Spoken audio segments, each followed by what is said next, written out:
Bapak Ibu, saudaraku yang terkasih dimanapun berada, saya menyampaikan sebuah renungan singkat yang bertemakan jangan melupakan Tuhan. Don't forget the Lord. Saya membacakan ayat firman Tuhan dari kitab Ulangan pasal 8 ayat yang ke-11 dan nanti dilanjutkan pada ayat yang ke-17 dan 18. Demikianlah firman Tuhan. Hati-hatilah supaya jangan engkau melupakan Tuhan Allahmu dengan tidak berpegang pada perintah, peraturan dan ketetapannya yang kusampaikan kepadamu pada hari ini. Ayat 17 dan 18.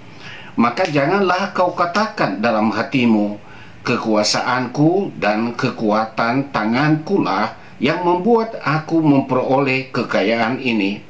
Tetapi haruslah engkau ingat kepada Tuhan Allahmu, sebab dialah yang memberikan kepadamu kekuatan untuk memperoleh kekayaan dengan maksud meneguhkan perjanjian yang diikrarkannya dengan sumpah kepada nenek moyangmu seperti sekarang ini. Ini firman Tuhan yang disampaikan oleh Musa kepada orang Israel ketika mereka sudah berada di Gilgal sebelum menyeberang sungai Yordan dan masuk ke tanah perjanjian. Jangan melupakan Tuhan. Saudaraku, orang bisa melupakan Tuhan karena sedang berada di dalam kelimpahan. Menjauh dari Tuhan karena ada kelimpahan. Kelimpahan harta benda. Itulah sebabnya Agur bin Yake dalam kitab Amsal 30 ayat 8b dan 9 mengatakan demikian, jangan berikan kepadaku kemiskinan atau kekayaan, biarlah aku menikmati makanan yang menjadi bagianku, supaya kalau aku kenyang, aku tidak menyangkalmu dan berkata, siapa Tuhan itu? Atau kalau aku miskin, aku mencuri dan mencemarkan nama Allahku.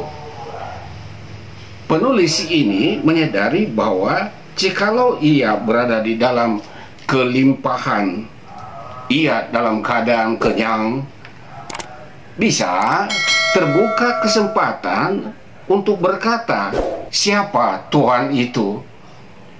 Jadi karena kelimpahan yang dialami oleh seseorang, ia bisa menjauh dari Tuhan dan melupakan Tuhan. Hal yang kedua, seseorang bisa menjauh dari Tuhan atau melupakan Tuhan karena prestasi yang dicapainya. Ia berkata kepada dirinya, aku bisa mencapai semuanya ini karena kekuatanku. Itulah yang dikatakan oleh firman Tuhan tadi. Jangan sampai engkau mengatakan hal demikian, sebab Tuhanlah yang memberikan kamu kekuatan untuk memperoleh semuanya itu.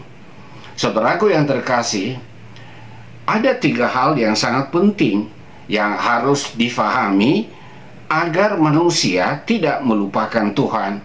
Yang pertama, Tuhan yang menciptakan manusia itu sebagai makhluk yang istimewa dari segala yang diciptakannya. Tuhan memberikan nafas hidup, dan oleh nafas hidup itulah saya dan saudara-saudara menjadi makhluk hidup. Yang kedua, Tuhan tidak hanya menciptakan, tetapi juga Ia memberikan akal budi. Inilah yang merupakan keistimewaan manusia daripada makhluk yang lainnya.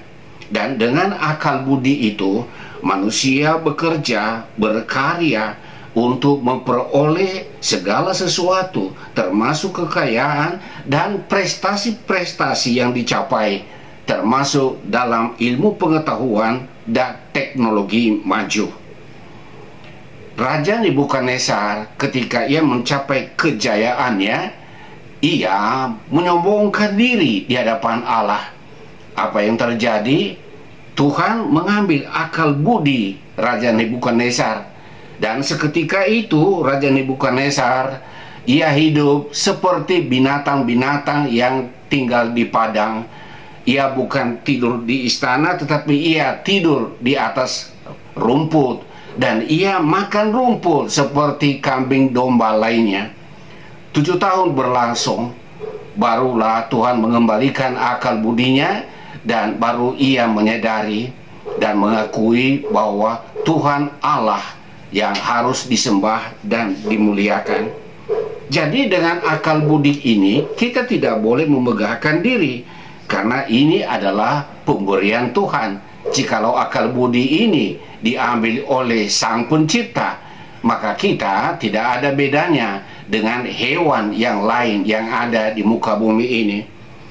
Yang ketiga, bahwa akhir hidup kita sebagai manusia berada di tangan Tuhan. Dalam Lukas 12 ayat 20 ada perumpamaan yang disampaikan oleh Yesus tentang orang kaya yang bodoh, karena ia memiliki segala sesuatu, dan ia berkata kepada dirinya, "Hai engkau jiwaku, bersenang-senanglah, nikmatilah, segala sesuatu sudah ada padamu." Tetapi Tuhan berkata kepadanya, "Malam ini juga kuambil nyawamu, dan apa yang ada padamu, untuk siapakah semuanya itu?" Artinya bahwa kita tidak berdaulat untuk memanjangkan masa hidup kita ini. Kapan saja Sang Pencipta mengambilnya, tidak ada yang dapat menghalanginya. Dan karena hidup kita ini berada di dalam kedaulatan Tuhan, maka kita tidak boleh melupakan Tuhan. Sebab Ia yang menciptakan kita, Ia yang memberikan akal budi, dan Ia yang memberikan kita kesempatan untuk menjalani kehidupan. Saudaraku, dalam realita kehidupan sehari-hari, ada orang yang menjauh dan melupakan Tuhan, dan secara fisik memang ia tidak mau lagi beribadah kepada Tuhan, ia tidak mau mendengarkan firman Tuhan, malas untuk berdoa. Pokoknya dia menjauh dari hal-hal yang bersifat rohani. Dia hanya mencari kepuasan dalam dunia ini. Lebih penting baginya untuk pergi bertamasa daripada ia datang ke rumah Tuhan untuk beribadah bersama-sama dengan orang percaya lainnya. Ada juga orang yang menjauh dari Tuhan, namun secara fisik masih bisa mengikuti pertemuan-pertemuan ibadah, tetapi itu hanya secara formalitas. Hatinya jauh daripada Tuhan.